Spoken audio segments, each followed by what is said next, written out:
A very warm welcome to this expert topic webinar with Queen's University Belfast. The webinar forms part of the Palliative Care Research Network series and is also part of Palliative Care Week, which is taking place this week. It started yesterday and is continuing up to the end of the week on Saturday.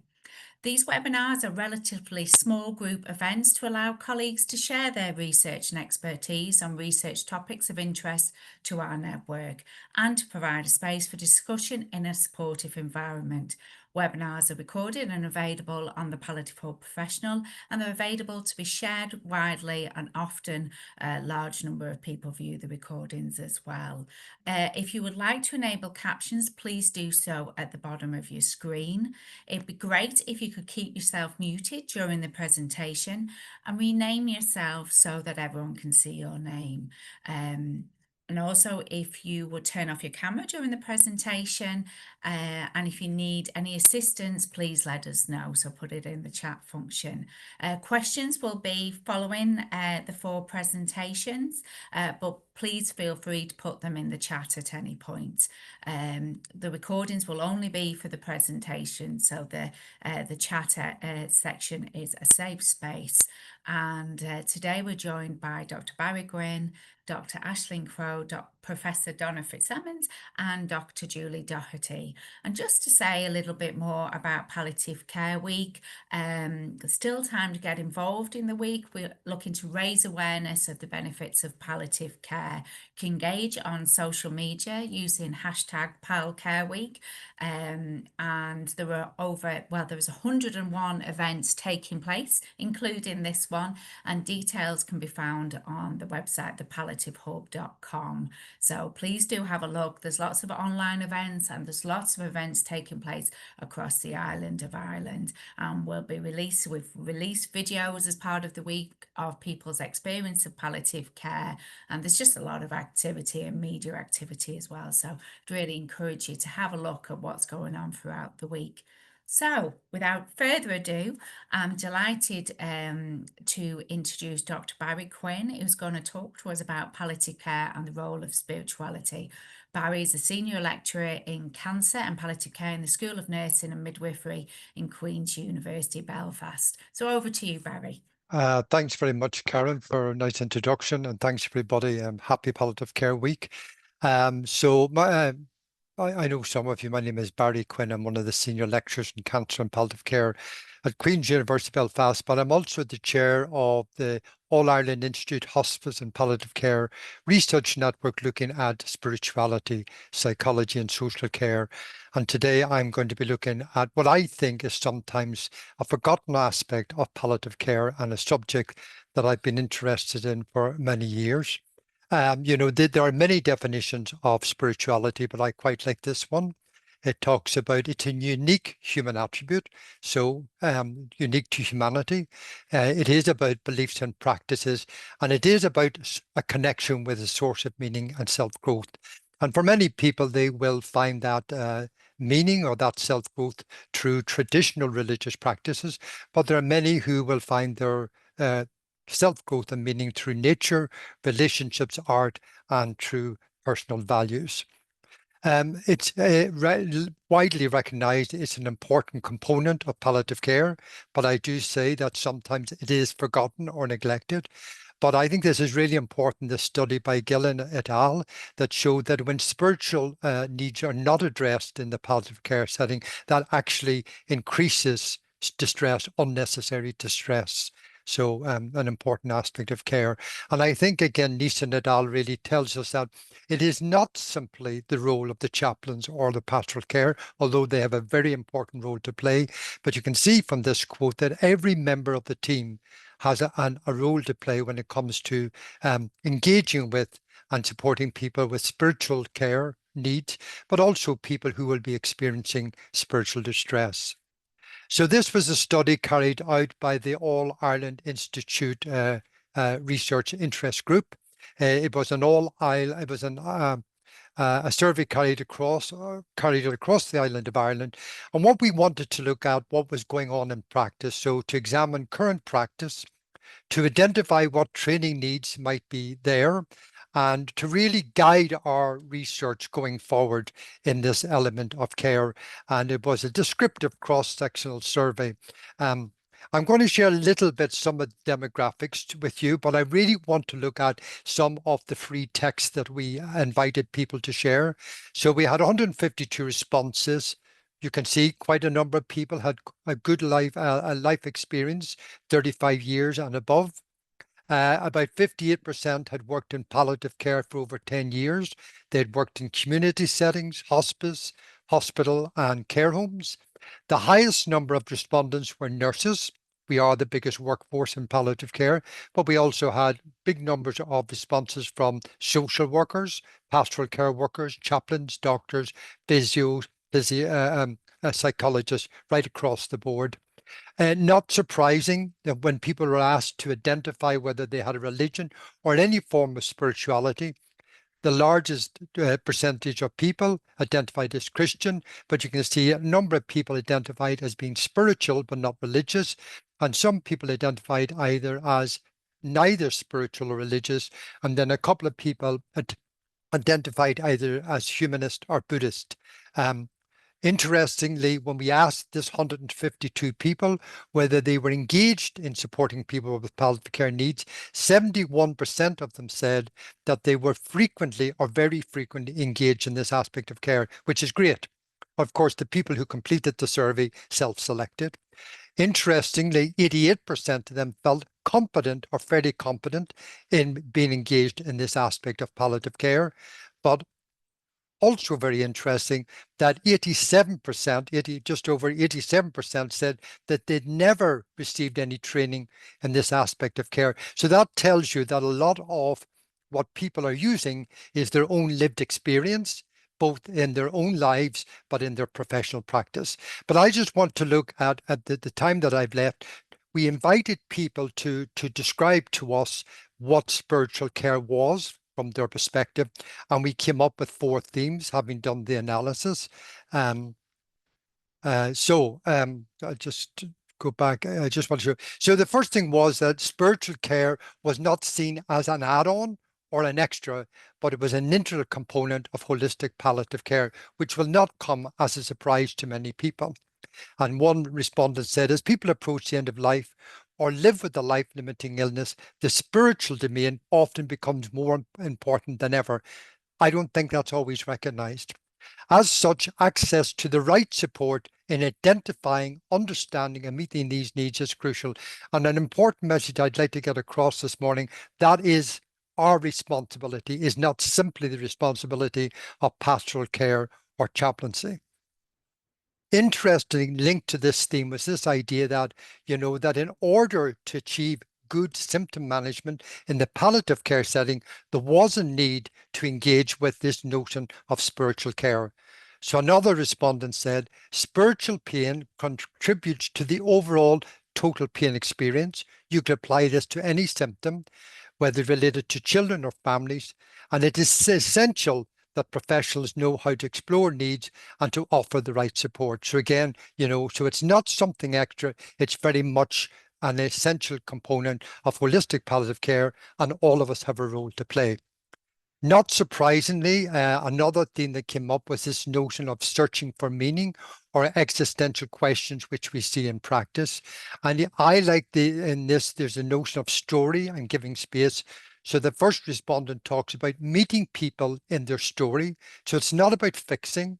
It's not always about finding answers. It's about meeting people in their story and exploring what is important to their peace and well-being. So again, this is widely recognized in the literature.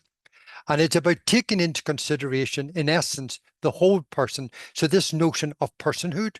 And I like this idea of giving space to find meaning in death and dying. I think it's quite profound. And and again, linked to that theme, we had another respondent said, facing the end of your life for many brings up questions about meaning, purpose, belief systems, or what might happen next. Questions, open-ended questions. All of these areas can lead to exploring and supporting spirituality or meaning for that person. And I think this is really, really important what this respondent said. These can be hopeful and or painful experiences to explore. So when we engage with someone's spirituality or spiritual need, sometimes it is a very painful experience for the person who's talking, but equally, it can be a painful and challenging experience for the person who's listening. The third theme was about this notion of spiritual care being nested within the context of that person's values and beliefs. And again, a couple of respondents have said, spiritual care relates to attending to and responding to the beliefs and values of the person living with advanced illness, whatever that might be. And again, some of the people who responded were looking after children who were facing the reality of death, and many were supporting adults who were facing the reality of death. It's about getting the individual to talk about what's important to them, what makes them a person. Again, this idea of what's important to the person, and also this sense of, the person at the heart of palliative care. And again, I like this idea that spiritual care can have both a religious and non-religious component. It might be about the meaning of life, the legacy, what do I leave behind, and dignity, and can benefit both religious and non-religious people.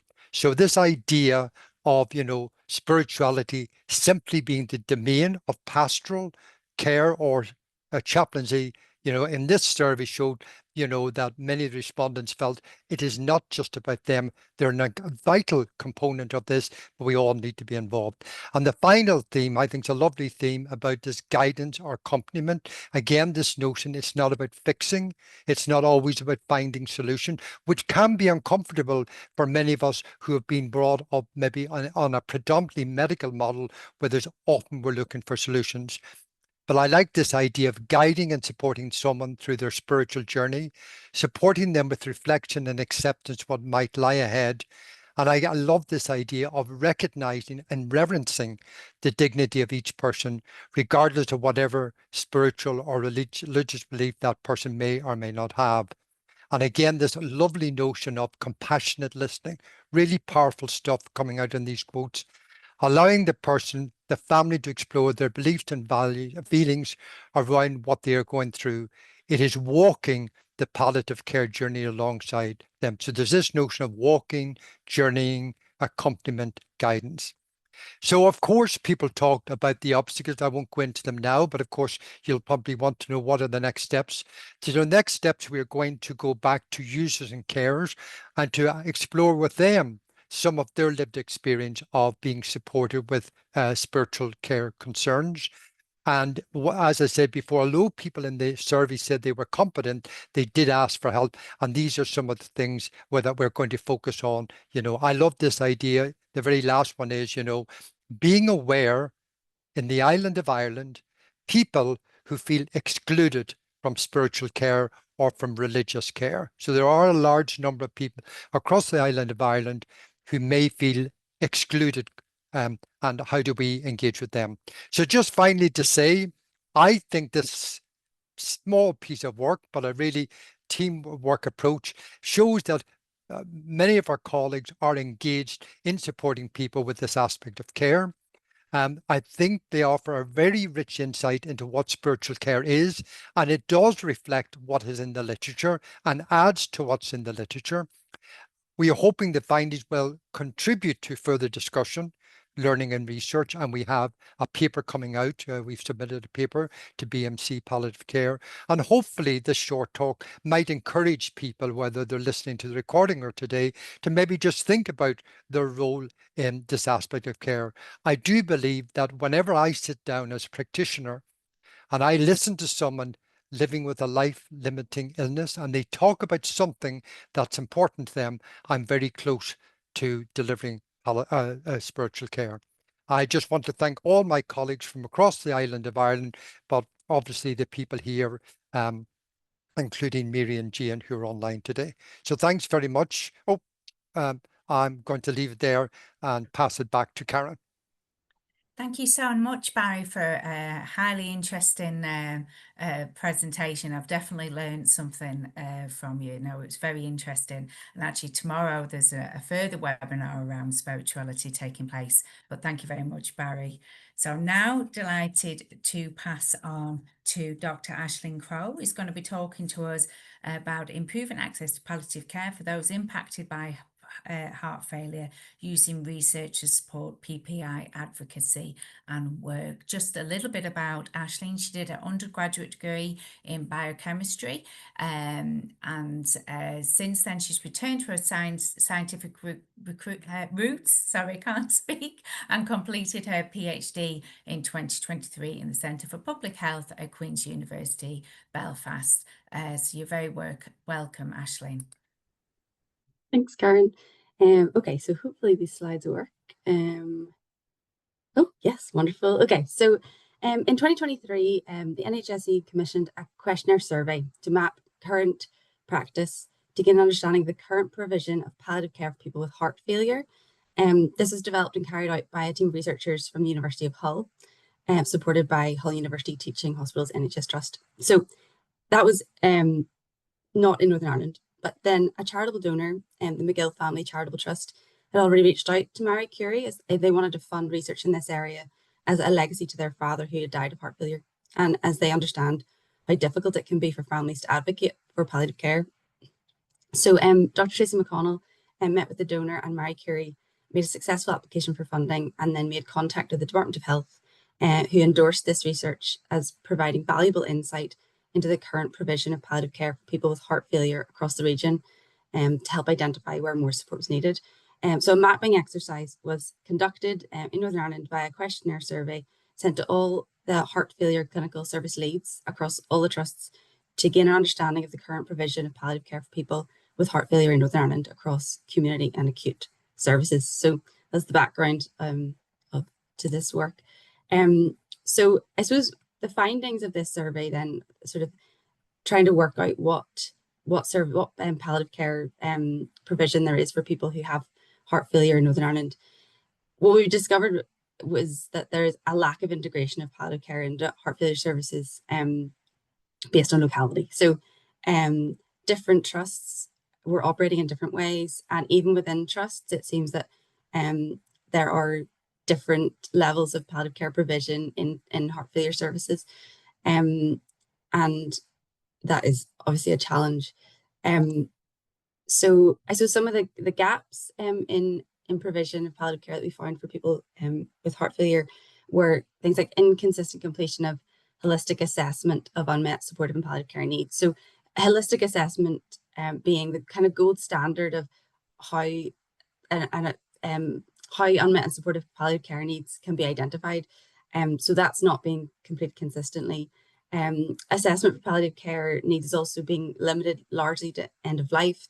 That there's not a systematic tool or template to guide this holistic assessment, and that eligibility criteria for specialist palliative care referral are not universally known, and advanced care plans are not being completed consistently, and are actually being completed largely by palliative care physicians.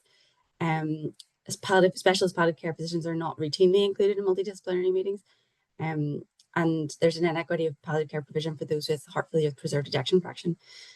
So I suppose all of that, the recommendations then from that are that for service improvement, are that should include adequate resources to meet escalating needs, systematic tools for holistic assessment, accessible advanced care plans, and regionally standardized and agreed criteria for referrals to specialist palliative care services. But then how can we ensure that these recommendations are shared with the right people in the right way to improve palliative care services for those with heart failure in Northern Ireland? So we conducted a workshop with some people who have heart failure and their carers, and we worked alongside Nicole McKelvey, who's the chairwoman of Heart Failure Ward NI, and Linda Cooper, who is our care representative on this project, to kind of plan this workshop. And the idea was that we would sort of we'd deliver the research findings, and then have a bit of a discussion about what the what do people who have heart failure really feel about what they want, what there are the priorities for them for advocating for palliative care within the heart failure service.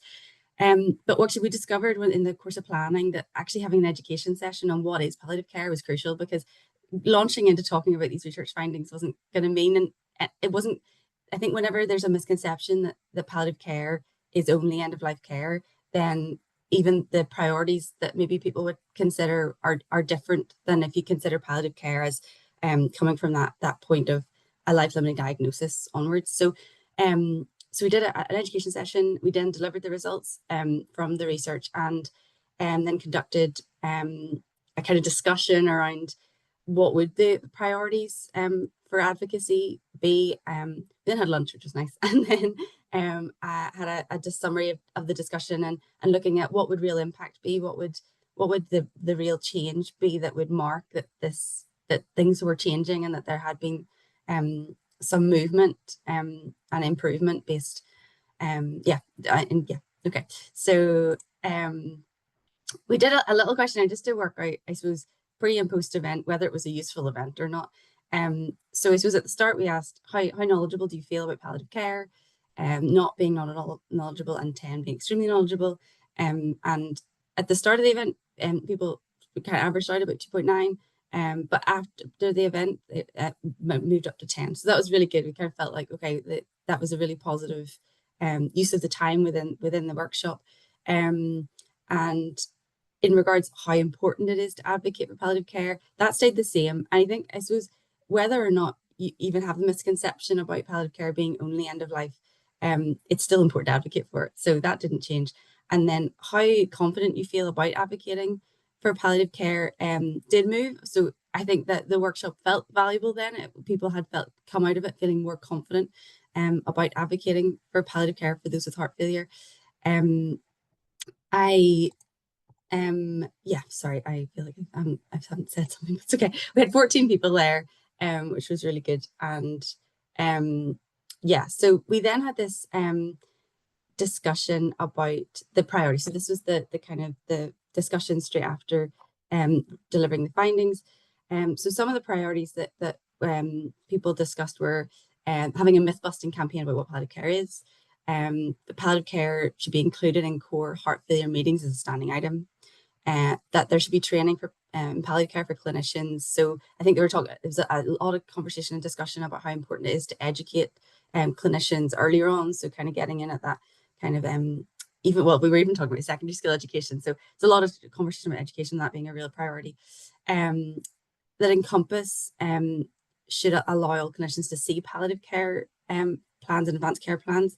That palliative care leaflet at point of diagnosis would be really useful, and it should be short and not overwhelming. That a template for clinicians, a kind of a standard for accessing and evaluating palliative care needs, to be rolled out, and for everybody to have all the heart failure clinicians have access to that. For there to be improved callback from heart failure nurses, more responsive services, and for there to be a solid advanced care plan template accessible by all heart failure clinicians.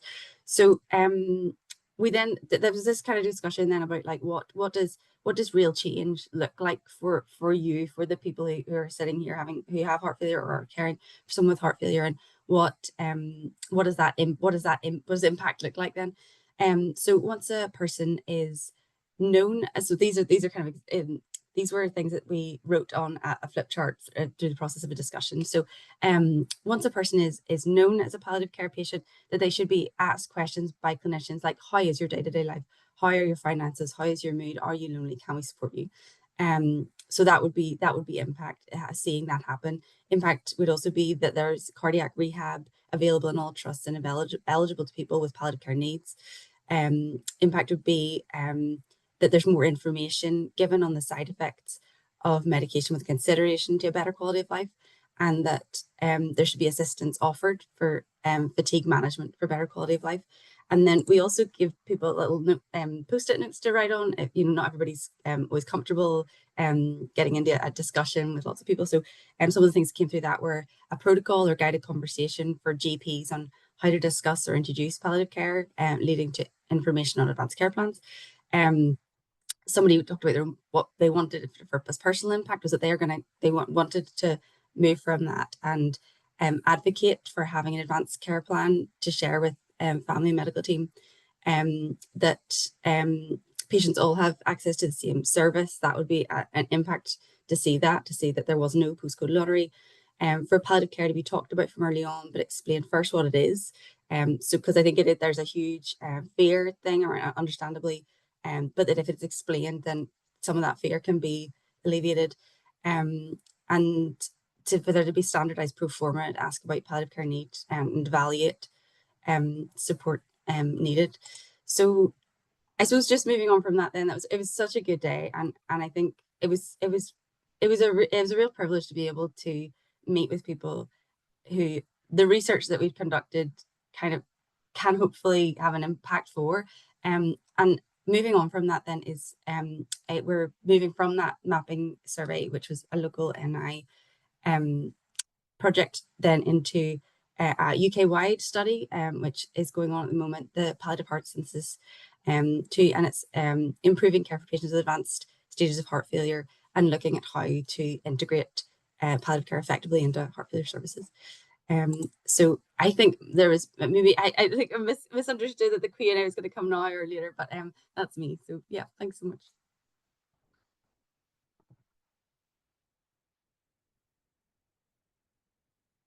Oh, apologies, Aisling. That was my fault. Thank you so much for, it sounds like a super day. So thank you very much for sharing that with us, and great research. I'm now delighted to welcome Professor Donna Fitzsimmons, who's going to talk to us about palliative care for cardiac conditions, gaps, barriers, and opportunities. I don't think Donna needs any introduction, but she's Professor of Nursing in the School of Nursing and Midwifery at Queen's University, Belfast, and her research focuses on improving cardiovascular care and advancing patient outcomes through innovative science. So over to you, Donna. Well, thank you, Karen, and thanks to everybody who's joining online. It's a really great opportunity to speak to you and to really build on the presentation that has just been given so well by Aisling. So in the next 10 minutes or so, what I'd like to do is really just think a little bit about palliative care and heart disease and how our work in Queen's has contributed to that over the last number of years. So within our team in Queen's, there would be a number of different projects that are ongoing, and they basically stem from an interest that I had in my in the days whenever I was at Ulster and was working with Sonia McElfratrick. We were lucky enough to have All Ireland Institute of Hospice and Palliative Care funding to do a large study which looked across the island of Ireland and really charted unmet needs. And building on that, we have like 3 key areas of focus.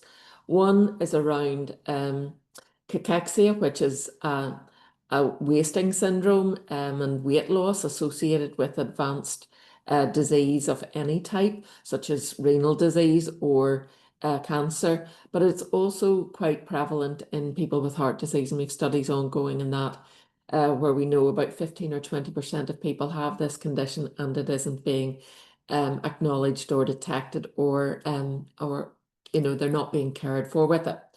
Then another major strand of work is around decision making at the end of life in areas such as like deciding about deactivation if you have a cardiac device such as an implantable defibrillator in place. And that work was led by Lorena Hill, who has now moved back to Ulster, but we're still very much part of the teams working on that. And then what I'd like to talk to you today about is palliative care and heart failure, and that is really focusing on both care and patient support. And I'd like to just take you through just a little bit of our work here.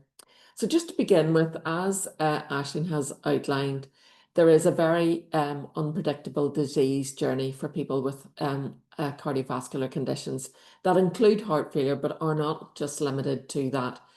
And as well as having this condition, they will very often be older and suffer from comorbidities such as respiratory disease or diabetes or hypertension.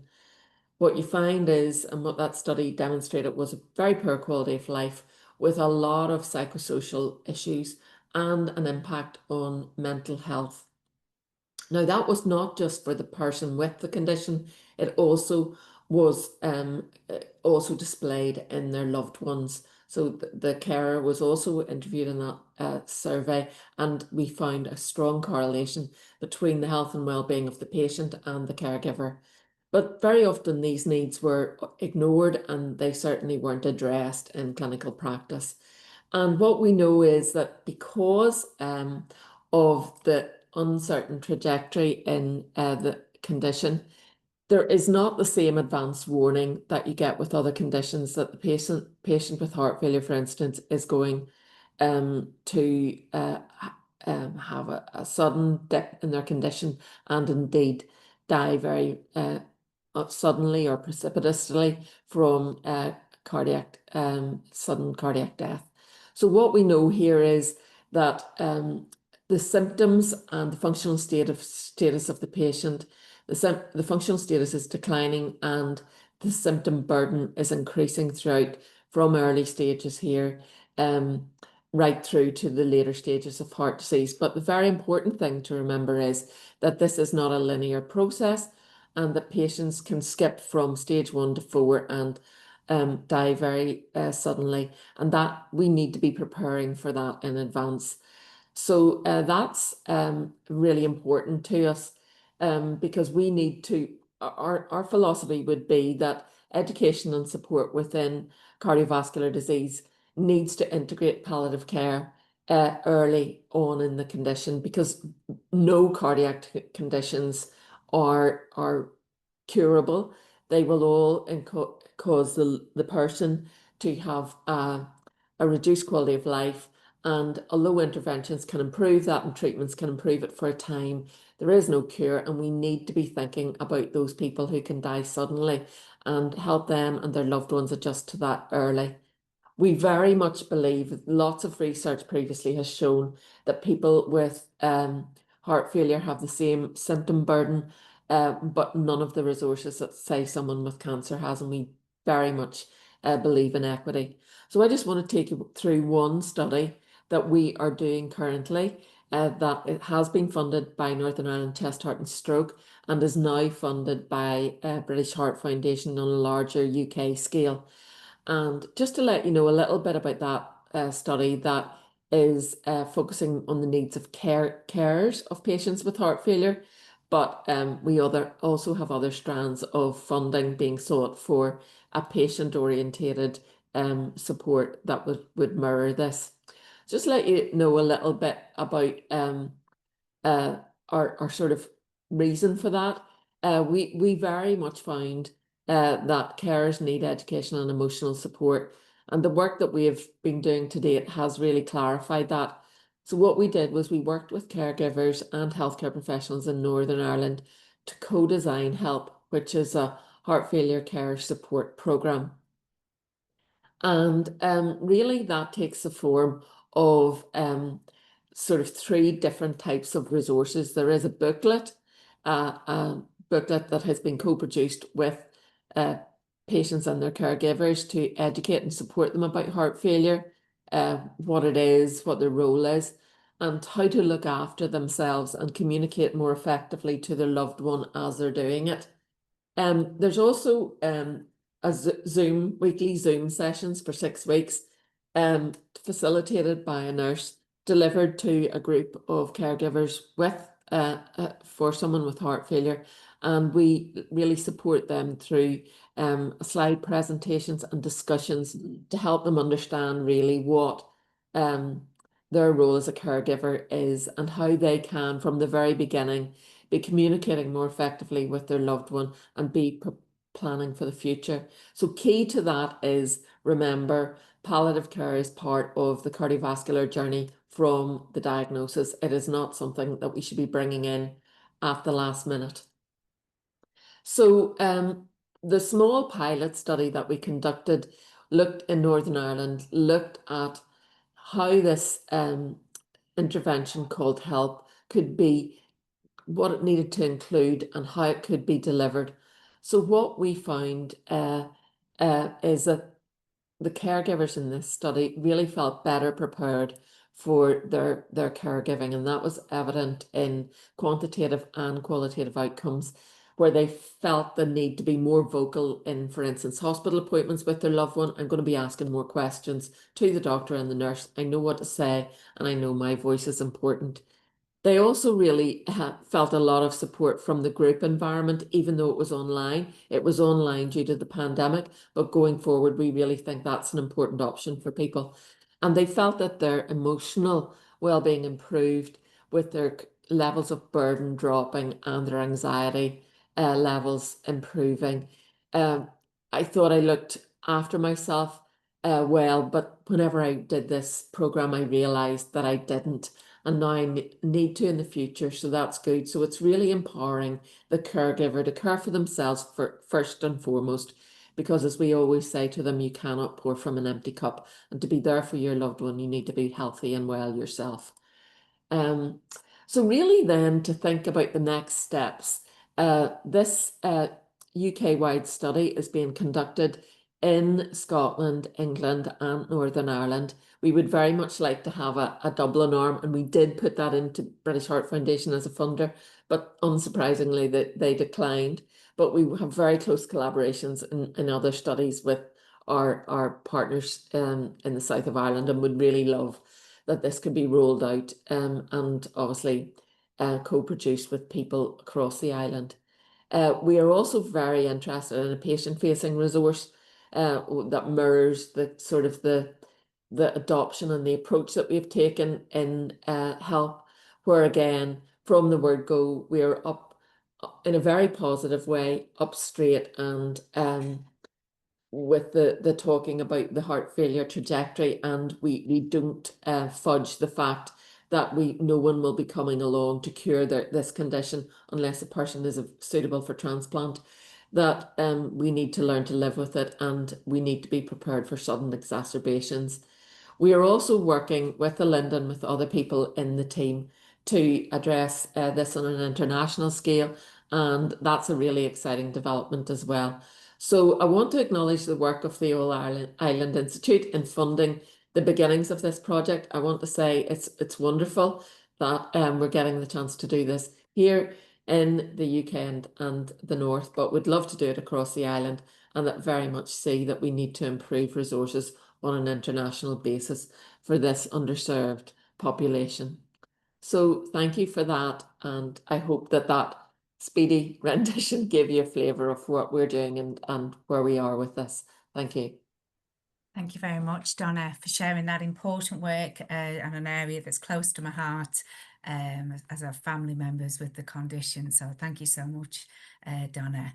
I'm now delighted to pass on to Dr. Julie Doherty, who's going to be talking to us about advanced dementia and comfort care, supporting conversations with family carers in care homes. Julie is a lecturer at the School of Medicine and Midwifery in Queen's University Belfast. Her research focuses on improving quality of life and care delivery for individuals with life-limiting conditions and supporting their carers. Over to you, Julie.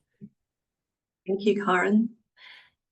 So thank you for the opportunity to share some of the work that we are involved in at Queen's around advanced dementia and comfort care, specifically supporting conversations with family carers in care homes. So today I'm going to talk through a couple of projects that we have been involved in, just to show the work that we're involved in and also the trajectory of that work as well.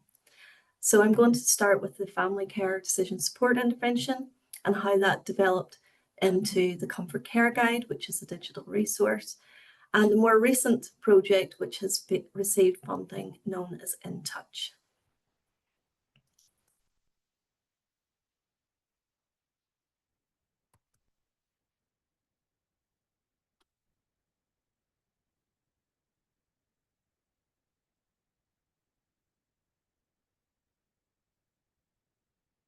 Sorry for the slight delay. Okay, so as we know, dementia is associated with a progressive decline in cognitive and physical function. And as the cognitive and physical function declines, there is an increase in care home admissions in that later stage of dementia. So it's important that care home staff and families are involved in supporting their loved one providing comfort, improving quality of life, and the relief of symptoms. Often this can involve best interest decision making, which should incorporate the individual's wishes and preferences if known, and also support family involvement in shared decision making as well. So the family care decision support intervention was established really to support family carers in this role for an individual with advanced dementia. It was led by QUB, Professor Kevin Brazil, and he implemented a local project which provided initial effectiveness around the intervention. That then led to a transnational implementation of the family care decision support intervention, which involved 6 countries.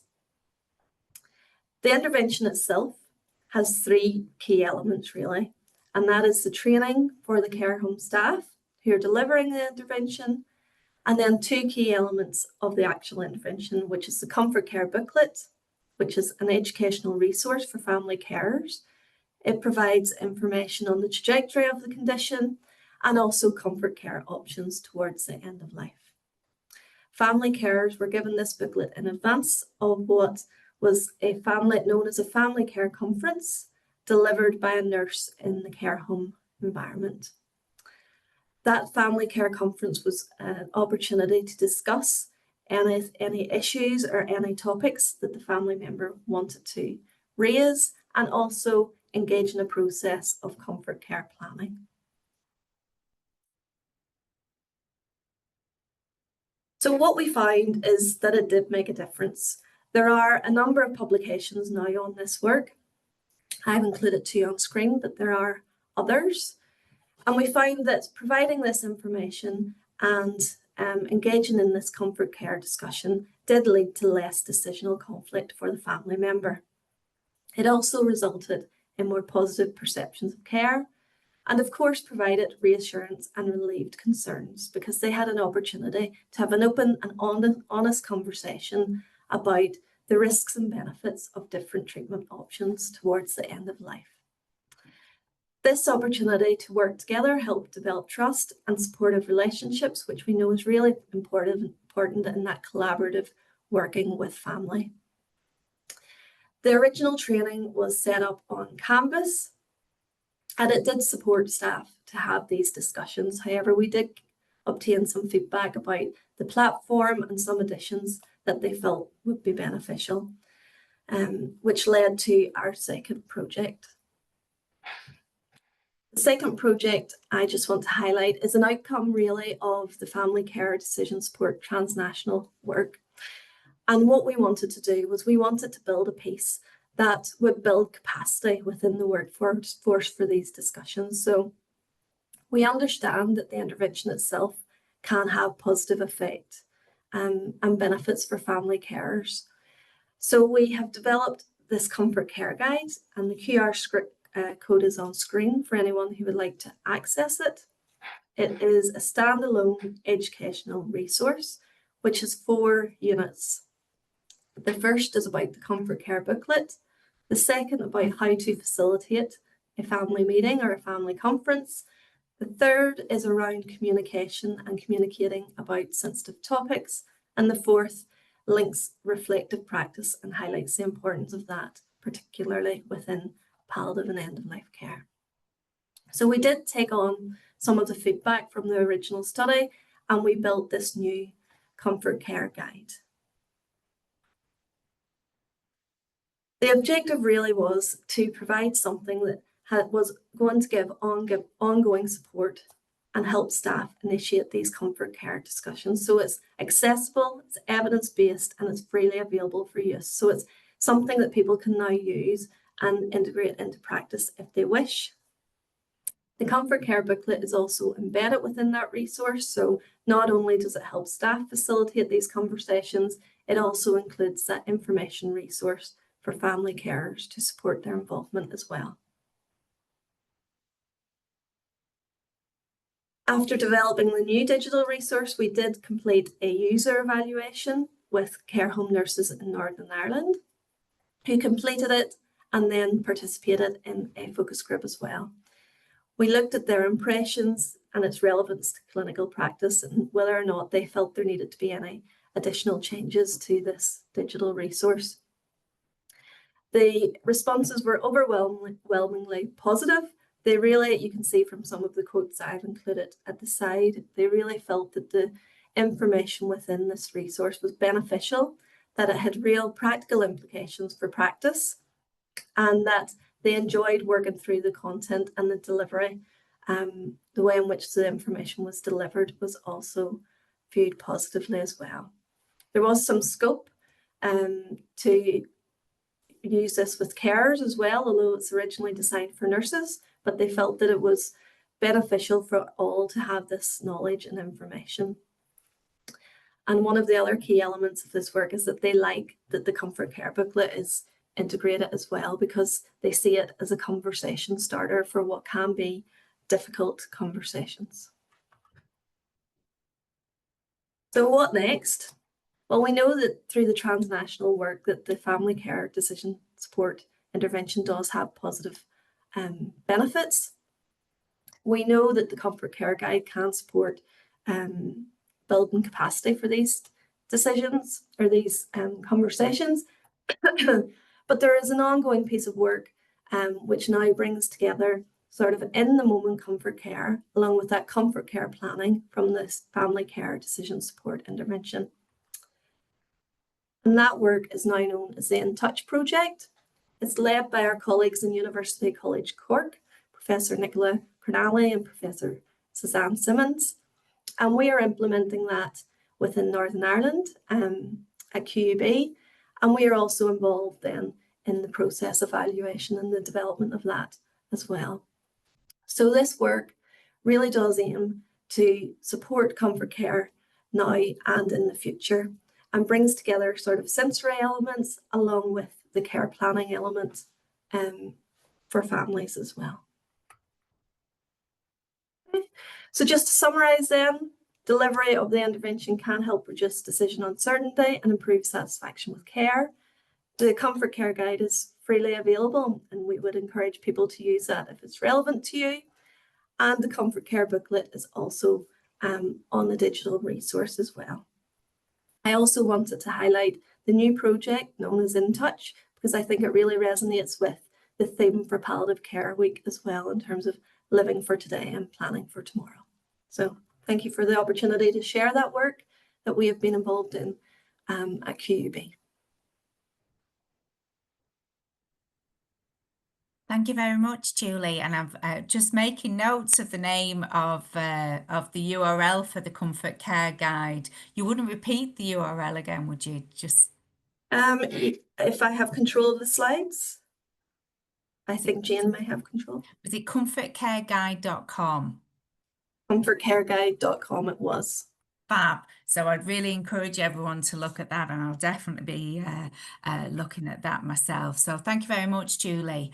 So I now just want to thank all of the presenters for those highly interesting presentations. I've made notes from every one of them, so I'll be doing some further looking this afternoon. I'm now going to pass on